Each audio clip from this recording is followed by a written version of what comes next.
ជំរាបសួរគ្រូនិងមិត្តភ័ក្តិទាំងអស់គ្នាថ្ងៃនេះខ្ញុំនឹងមកអាននៅមេរៀនទី7មេរៀនទី7ទស្សចន្ទៈក្នុងការងារទំនាក់ទំនងសាធារណៈវត្ថុបំណងនៃមេរៀន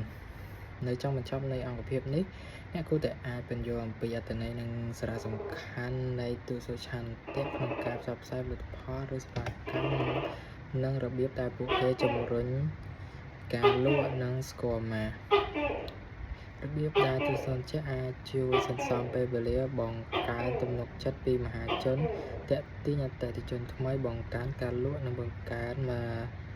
តិកាផ្សព្វផ្សាយឲ្យកាន់តែសម្បូរបែបណែនាំអំពីប្រភេទផ្សេងៗនៃ influencer nano micro media macro mega និងរបៀបជ្រើសរើសប្រភេទដែលសមស្របទៅនឹងគោលដៅទីផ្សារនិងទំហំអាជីវកម្មជំហាននិងកត្តាសំខាន់ក្នុងការជ្រើសរើស influencer ដូចជាកំណត់គោលដៅកាលវិភាគអ្នកតាមដានកាលវិភាគគុណភាពមាតិកានិងវិតម្លៃក្នុងការចូលរួមដើម្បីធានាថាយុទ្ធនាការទីផ្សារទទួលបានជោគជ័យបង្ហាញពីគុណវិបត្តិដែលអាចកើតពីការប្រើទស្សនវិជ្ជាដូចជាហានិភ័យនៃរឿងអាស្រូវការចំណាយនិងការលំបាកក្នុងការវាស់ស្ទង់លើកកម្ពស់ការយល់ដឹងការពឹងផ្អែកទៅលើទស្សនចន្ទៈមកគ្រប់គ្រាន់ទេហើយណែនាំឲ្យប្រើប្រាស់វិធីទីផ្សារផ្សេងទៀតដើម្បីធានានិរន្តរភាព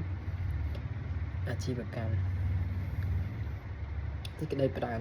ទស្សនចន្ទៈឬ brand ambassador គឺជាបុគ្គលិកដែលតំណាងឲ្យក្រុមហ៊ុនក្នុងការផ្សព្វផ្សាយផលិតផលឬសេវាកម្មដើម្បី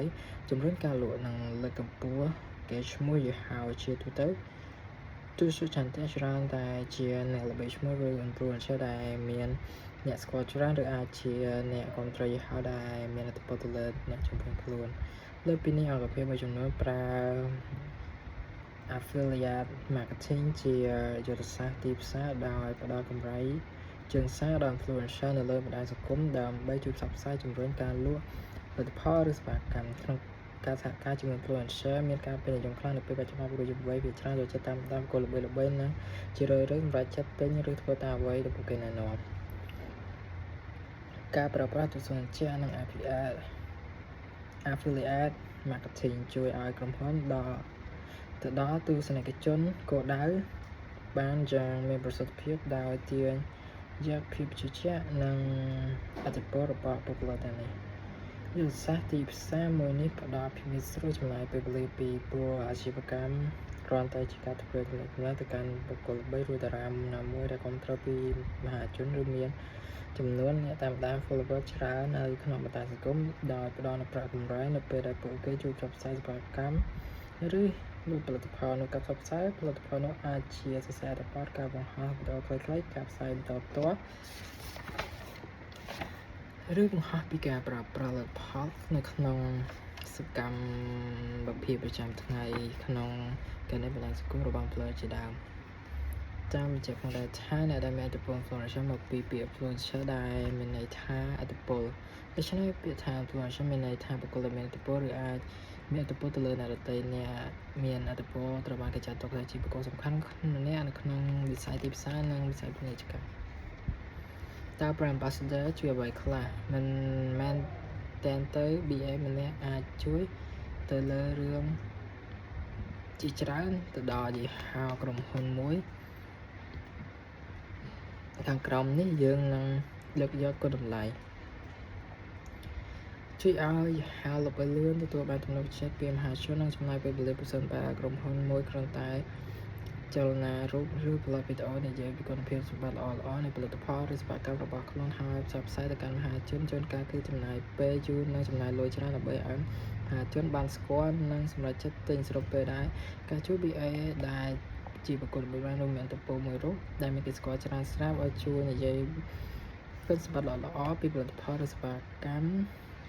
គេអាចចាក់ធ្លុះទៅដល់បេះដូងអ្នកមើលឲ្យទុកចិត្តហើយសម្រាប់ចិត្តប្រើប្រាស់ផលិតផលឬសេវាកម្មនោះដោយរយៈពេលខ្លីជាងទទួលបានអតិថិជនច្រើននិងបង្កើន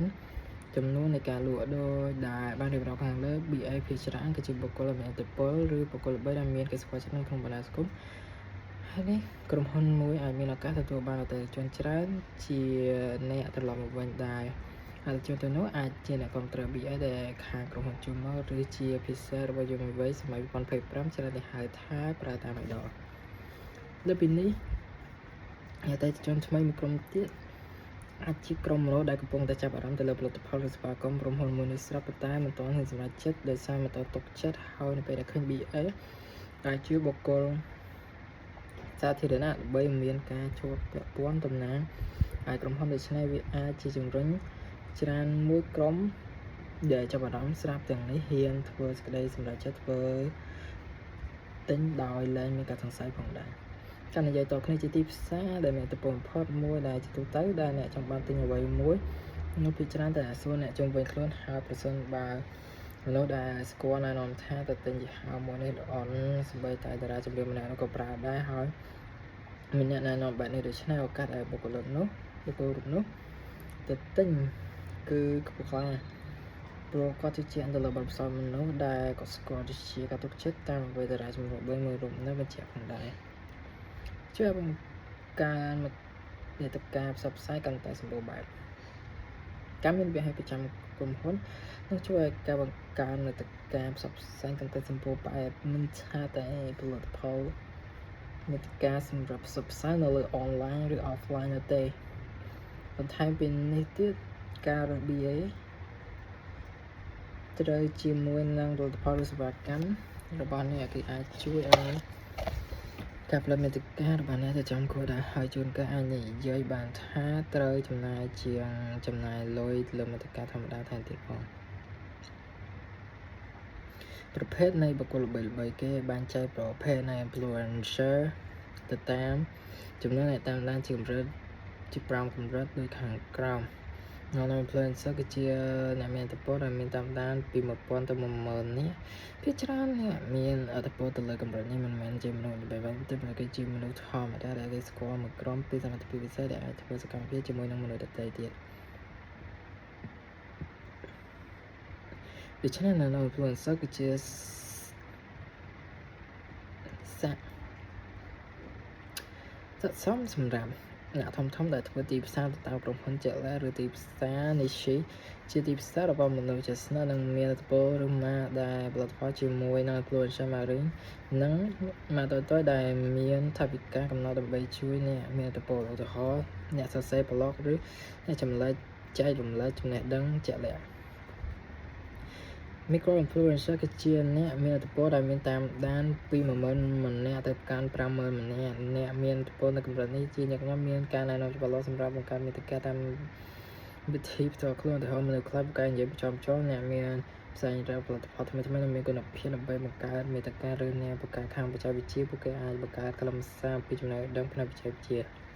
Mid-tier influencer គឺជាអ្នកមានឥទ្ធិពលដែលមានអ្នកតាមដានចន្លោះពី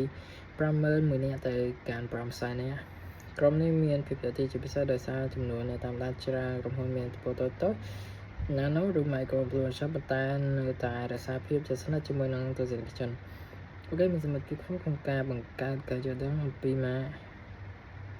និងជាអ្នកមានឥទ្ធិពលបំផុតក្នុងការជំរុញចូលរួម Macro influencer គឺជាអ្នកមានឥទ្ធិពលដែលមានតាមដានចន្លោះពី500,000នាក់ទៅកាន់1លាននាក់ក្រុមនេះមានទស្សនិកជនក្នុងរង្វង់ធំជាមនុស្សល្បីនិងមានឥទ្ធិពលខ្លាំងក្នុងសង្គមភាគច្រើនពួកគេធ្វើជា influencer ពេញម៉ោងដែលមានការរៀបចំមាតិកាប្រកបដោយវិជ្ជាជីវៈនិងយុទ្ធសាស្ត្រច្បាស់លាស់ Macro influencer ស័ក្តិសមសម្រាប់ទំហំមធ្យមទៅធំដែលមានសិប្បកម្មទីផ្សារគួរសមចង់បង្កើតការស្គាល់ម៉ាកយ៉ាងទូលំទូលាយឬជំរុញយុទ្ធនាការឲ្យទទួលបានចំណាយអារម្មណ៍យ៉ាងខ្លាំងឧទាហរណ៍តារាចម្រៀងឬកីឡាសម្ដែងល្បីដែលមានឈ្មោះអ្នកតាមដានចឹងដូចជាតារាខ្មែរល្បីបាននៅក្នុងសង្គមអ្នកគាំទ្រច្រើនមេការ influencer ជាអ្នកដែលមានឥទ្ធិពលដែលមានអ្នកតាមដានពី1លាន1នាក់ឬច្រើនជាងនេះអ្នកមានឥទ្ធិពលនៅក្នុងក្រុមនេះជាធម្មតាពួកគេគឺជាមនុស្សល្បីល្បាញដែលបានគេស្គាល់យ៉ាងទូលំទូលាយនៅក្នុងបណ្ដាញសង្គមដូចជាតារាល្បីតារាចម្រៀងអត្តពលិកឬអ្នកមានឥទ្ធិពលល្បីៗការកំណត់គោលដៅទីផ្សារទៅកាន់ក្រុមមានឥទ្ធិពលនេះគឺពិបាកណាស់ព្រោះមានអ្នកតាមដានច្រើនហើយអ្នកតាមដានម្នាក់ៗមានរបៀបបំណែកចាប់អារម្មណ៍ខុសៗគ្នាតែប៉ុន្តែអត្ថប្រយោជន៍នៃក្រុមអ្នកមានឥទ្ធិពលនេះគឺថាពួកគេអាចបង្កើតការស្គាល់ម៉ាកបានយ៉ាងឆាប់រហ័សជាងនេះទៅទៀតអ្នកតាមដានក៏តំណែងធ្វើតាមពីរបស់អ្នកមានឥទ្ធិពលដែរដូច្នេះមេការ influencer ជា សម្រាប់ម៉ាកសំខាន់ដែលមានថវិកាទីផ្សារខ្ពស់ណាស់ចង់បង្កើត brand awareness ដើម្បីឲ្យលទ្ធផលឬជានិកាត្រូវបានគេស្គាល់យ៉ាងទូលំទូលាយឆាប់រហ័សហើយផ្ដោតលើការប្រើប្រាស់កែឈ្មោះឬភាពជាក់លាក់របស់អ្នកមានឥទ្ធិពលនៅកម្រិតនេះជាជំនួយក៏លើ nano និង micro influencer គឺស័ក្តិសមសម្រាប់ទីផ្សារ niche market និងម៉ាកតូច Mid-tier និង macro influencer គឺស័ក្តិសមសម្រាប់ការបង្កើត brand awareness និងយុទ្ធនាការទីផ្សារធំៗនេះការ influencer គឺស័ក្តិសមសម្រាប់ម៉ាកធំៗដែលធ្វើយុទ្ធនាការទូលំទូលាយនិងឆាប់រហ័សអញ្ចឹងការជ្រើសរើស influencer ត្រូវផ្ដោតទៅលើទីផ្សារថវិកាប្រយោជន៍ដែលគេចង់បានការជ្រើសរើសបុគ្គលល្បីៗការជ្រើសរើស influencer សមស្របសម្រាប់យុទ្ធនាការទីផ្សាររបស់គឺជាកត្តាធំសំខាន់ដែលមានជាឥទ្ធិពលយ៉ាងខ្លាំងទៅលើភាពជោគជ័យនៃយុទ្ធនាការនៃខាងក្រោមនេះគឺជាជំហានសំខាន់ក្នុងកត្តាដែលត្រូវពិចារណានៅពេលជ្រើសរើស influencer កំណត់គោលដៅទីផ្សារតើអ្នកចង់សម្រេចអ្វីពីយុទ្ធនាការនេះបង្កើនការស្គាល់ម៉ាកលើកកម្លាំងលក់ផលិតផលបង្កើតទំនាក់ទំនងជាមួយអតិថិជនកំណត់គោលដៅច្បាស់លាស់និងជួយឲ្យអ្នកជ្រើសរើស influencer សមស្របស្វែងរកពីអ្នកតាមដានរបស់ influencer តើអ្នកតាមដានរបស់ influencer នោះគឺជានរណាយូរពេកទៅអារម្មណ៍ទីតាំងភូមិសាស្ត្រអ្នកតាមដានរបស់ពួកគេសមស្របនឹងគោលដៅទីផ្សាររបស់អ្នកដែលទេវិភាគប្រភេទ influencer ជ្រើសរើស influencer តាមកម្រិតឥទ្ធិពលរបស់ពួកគេ nano influencer សម្រាប់ទីផ្សារ micro market macro influencer សម្រាប់ការទំនួលទុកចិត្តពីអ្នកតាមដាន mid-tier influencer សម្រាប់ការបង្កើន brand awareness macro influencer សម្រាប់យុទ្ធនាការទូលំទូលាយ mega influencer សម្រាប់ការផលិតផលយ៉ាងឆាប់រហ័សពិនិត្យមើលគុណភាពមាតិកាតើមាតិការបស់ influencer នោះមានគុណភាពខ្ពស់ឬទេតើពួកគេបង្កើតមាតិកាដែលទាក់ទាញនិងពាក់ព័ន្ធនឹងផលិតផលរបស់អ្នកដែរឬទេតើពួកគេមានភាពស្មោះត្រង់និងជាទូចិត្តពីចំណាអ្នកតាមដានដែរឬទេវាតម្លៃចូលរួមការចូលរួមរបស់អ្នកតាមដានគឺសំខាន់ជាងចំនួនអ្នកតាមដានពិនិត្យចំនួន like comment share ការឆ្លើយតបរបស់អ្នកតាមដាន influencer ដែលមាន engagement rate ខ្ពស់អាចចែកទៅខ្លាំងជាង influencer ដែលមានអ្នកតាមដានច្រើនប៉ុន្តែ engagement rate ទាបពិបាកមើលប្រវត្តិរូបតើ influencer នោះមានប្រវត្តិល្អឬទេតើពួកគេមានចំនួនឬវិវាទអ្វីដែលអាចប៉ះពាល់ដល់ម៉ាករបស់អ្នកឬទេតើពួកគេមានភាពស្មោះត្រង់ចំពោះអ្នកតាមដានរបស់ពួកគេឬទេពិភាក្សាអំពីតម្លៃតើ influencer នោះគិតតម្លៃប៉ុន្មានតើតម្លៃនោះសមស្របនឹងថវិការបស់អ្នកដែរឬទេតើតម្លៃនោះសមស្របនឹងតម្លៃដែលអ្នករំពឹងទុកពីយុទ្ធនាការនេះឬទេធ្វើស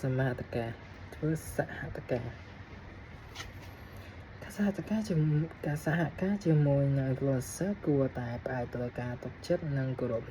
ផ្ដល់ influencer នៅសេរីភាពក្នុងការបង្កើតមាតិកាប៉ុន្តែប្រកាសថាមាតិកានោះស្របគ្នានឹងតម្លៃនៃម៉ាករបស់អ្នក5ផលវិជ្ជមាននៃការងាររបស់ទូតសុឆន្ទៈបញ្ហាសំខាន់មួយក្នុងការប្រើប្រាស់ brand ambassador គឺជាការលំបាកក្នុងការគ្រប់គ្រងអកប្បកិរិយានិងសកម្មភាពរបស់ពួកគេប្រសិនបើ PA ដែលជួបបញ្ហាឬបង្កអាស្រ័យជាពលទៅលើវិជ្ជមានទៅដល់រូបភាពនិងកេរ្តិ៍ឈ្មោះរបស់យីហោដូច្នេះមុនជ្រើសរើសណាម្នាក់ធ្វើជា BA ម្ចាស់យីហោត្រូវពិចារណាពិនិត្យនិងជ្រើសរើសឲ្យប្រុងប្រយ័ត្នដោយផ្អែកទៅលើភាពជឿជាក់តម្លៃរបស់បុគ្គលនោះហើយស្របយីហោនិងប្រវត្តិសកម្មភាពរបស់ពួកគេការហាត់ការជាមួយ influencer អាចមានតម្លៃខ្ពស់ជាពិសេសជាមួយនឹងមានឥទ្ធិពលទៅលើបណ្ដាញសង្គមអាជីវកម្មច្រើនតែផ្ដល់ផលិតផលគឺតម្លៃឬសេវាកម្មផ្សំទាំងកម្ចីឬលក្ខខណ្ឌបន្ថែមផ្សេងទៀតប្រសិនបើផលិតផលរបស់អ្នកសមស្របនឹងទីផ្សារមានតម្រូវការខ្ពស់ឬអាជីវកម្មដែលមានទំត្រីទៅវិភាគលើ influencer អាចធ្វើឲ្យអាចមិនផ្ដល់ផលចំណេញនិងបង្កបញ្ហានិភ័យខាតបង់ផ្នែកហិរញ្ញវត្ថុការប្រើ influencer មិនតែមានសមត្ថភាពសម្រាប់អាជីវកម្មនោះទេប្រសិនបើអ្នកជ្រើសរើស influencer ខុសហើយពួកគេជួបបញ្ហាឬរឿងអាស្រូវអាចអាជីវកម្មដែលផ្សារភ្ជាប់ជាមួយនឹងការប្រឈមនឹងផលប៉ះពាល់អវិជ្ជមានដល់កេរ្តិ៍ឈ្មោះលើពីនេះទៀត បើសិនបើអ្នកចូលកិច្ចសន្យាឲ្យខ្លួនសពផ្សព្វផ្សាយក្នុងរយៈពេលជាក់លាក់ហើយក្រោយមកពួកគេទៅសហការជាមួយដៃគូប្រជែងវាក៏អាចបង្កហានិភ័យទៅដល់អាជីវកម្មរបស់អ្នកដោយធ្វើការបាត់បង់ផ្ដាច់មុខឬប៉ះពាល់ទៅដល់រូបភាពអ្នកការប្រើប្រាស់ influencer ដើម្បីជួយជំរុញអាជីវកម្មអាចពិបាកក្នុងការតាមដានអាចដាក់ក្នុងការវាស់វែង ROI ស្វ័យគុណ11ការត្រឡប់មកវិញលើការពិភាក្សានៃយុទ្ធនាការទីផ្សារអ្នកប្រើប្រាស់ influencer ជាធម្មតាមុននឹងសម្រេចប្រើប្រាស់យុទ្ធសាស្ត្រអ្វីបន្តជាអ្នកត្រូវតែដឹងថារាល់ការចាយកញ្ចប់ផ្សព្វផ្សាយក្នុងមួយចំនួនជាក់លាក់មួយតើអ្នកបានផលចំណេញពីវាប៉ុន្មានទៅម្ចាស់អាជីវកម្មមួយចំនួនមិនតាមដានតួលេខនេះឬតាមដានតួលេខខុសដូចជាឃើញតួលេខ comment share ច្រើនពេលមាន influencer ឬក៏ page របស់គាត់កើនចំនួន follower យ៉ាងគំហុកតែវាគ្រាន់តែជាតួលេខយ៉ាងមួយដែលអាចបោះស្ទង់ភាពជោគជ័យអាជីវកម្មបាននោះទេអ្នកត្រូវគិតថាតាម$1000ផ្សព្វផ្សាយជាមួយ influencer អ្នកទទួលបានចំណូលកាន់ប្រមាណហើយថាតើវារួចខ្លួនឬចំណេញឬទេក្រៅពីនោះអ្នកក៏អាចបោះស្ទង់តាមតួលេខផ្សេងទៀតតាមជាក់ស្ដែងដែរដើម្បីធានាបាននូវរន្តរភាពអាជីវកម្មត្រូវអនុវត្តយុទ្ធសាស្ត្រទីផ្សារចម្រុះដែលក្រាបដណ្ដប់វិធីសាស្ត្រផ្សេងៗហើយសម្រុះទៅតាមក្រុមហ៊ុនអតិថិជននិងគោលដៅយុទ្ធសាស្ត្រទាំងនេះអាចជួយបញ្ចូលការប្រើប្រាស់ប្រព័ន្ធផ្សព្វផ្សាយសង្គមដោយច្នៃប្រឌិតនិងផ្ដោតលើមតិផ្សេងមតិប្លែកៗដែលចំគោលដៅការរៀបចំព្រឹត្តិការណ៍ដើម្បីទាក់ទាញនិងភ្ជាប់ទំនាក់ទំនងជាមួយទស្សនិកជនការច្នៃប្រឌិតយុទ្ធផលឬសេវាកម្មដើម្បីបំពេញតម្រូវការអតិថិជនវិធីសាស្ត្រផ្សេងទៀតដែលសមស្របតាមប្រយោជន៍លក្ខណៈនៃអតិថិជននិងគោលដៅព្រមទាំងការបង្កើតភាពបត់បែនដោយពឹងផ្អែកទៅលើព្រមតែមួយវាប្រៀបដូចជាការបើកឱកាសថ្មីផ្លូវច្រើនផ្លូវសម្រាប់អាជីវកម្មដើម្បីរក្សាកំណើនភាពវឹងមាំក្នុងរយៈពេលវែងសូមចងចាំថាធ្វើអាជីវកម្មមិនត្រូវចាប់អារម្មណ៍ទាំងស្រុងទេអ្នកត្រូវប្រើគំនិតវិទ្យាសាស្ត្រនិងតួលេខដើម្បីស្កេបចិត្ត6សេចក្តីសន្និដ្ឋានមេរៀននេះបានបង្ហាញច្បាស់ថាទស្សនចន្ទឬ influencer មានតួនាទីដ៏សំខាន់ក្នុងការងារទំនាក់ទំនងសាធារណៈនិងទីផ្សារសម័យថ្មីដោយពួកគេមិនត្រឹមតែផ្សព្វផ្សាយផលិតផលឬសេវាកម្មប៉ុណ្ណោះទេថែមទាំងជួយបង្កើនការស្គាល់យីហោទាក់ទាញអតិថិជនថ្មីនិងជំរុញការលក់ឲ្យកើនឡើងក្នុងរយៈពេលខ្លីតាមរយៈអត្ថប្រយោជន៍របស់ពួកគេជាពិសេសនៅលើបណ្ដាញសង្គមទស្សនចន្ទអាចបង្កើតទំនុកចិត្តពីមហាជននិងផ្ដល់ភាពងាយស្រួលទៅដល់អាជីវកម្មក្នុងការដល់អតិថិជនគោលដៅដែលជាអត្ថប្រយោជន៍ដ៏ធំធេងបើធៀបនឹងវិធីសាស្ត្រផ្សារបែបបុរាណការបែងចែកប្រភេទ influencer ជា nano micro media macro and mega ក៏បានបង្ហាញថាជ្រើសរើសបុគ្គលិកដែលសមស្របទៅនឹងទំហំអាជីវកម្មនិងគោលដៅទីផ្សារគឺជាកត្តាសំខាន់ដែលអាចនាំទៅរកភាពជោគជ័យទោះបីការប្រើទស្សនចន្ទៈអត្ថប្រយោជន៍ច្រើនក៏ដោយវាមិនមែនគ្មានភ័យទេប៉ុន្តែបញ្ហាដូចជាការគ្រប់គ្រងទៅពេលឬអាស្រ័យប៉ះពាល់ដល់ម៉ាកការចំណាយខ្ពស់និងការលំបាកនៅក្នុងការស្ទង់មតិត្រឡប់គឺជាចំណុចដែល